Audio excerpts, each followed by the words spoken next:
Bugün Minecraft'ta kimsə mənə yazmışdı ki, köy patlatarsınız. Mən də bu köyü patlatacağım.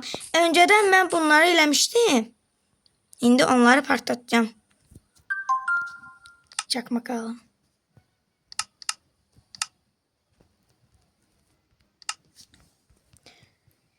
Şimdi bunları patlatak. Birden qorxuram, birden telefon kasar. 1 2 3. Qorxuram. Mən gittim. Oh my PC. Bu ne o?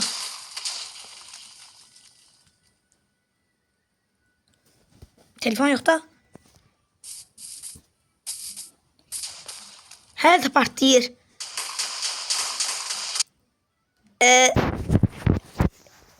Kim yazıbsa ona.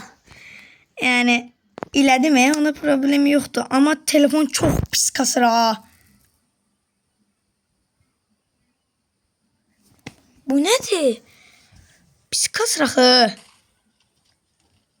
Çünkü əldə partlayır. Biraz uzağa gitsem gider kasma. Geçti. Şimdi bak bir de oraya giderim.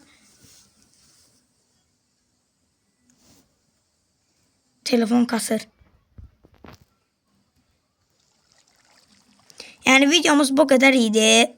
Hoşunuza gelse bir defa da bu yorumlara deseniz ne patlatın. İstəyirsinizsə Yağmacı Kulesini patlatın. İstəyirsinizsə Nether Kulesini patlatın. Yani istediğiniz şeyler patlatabilirim. Yani yorumlara yazın. Ve abone olup like atmayı unutmayın. Bye.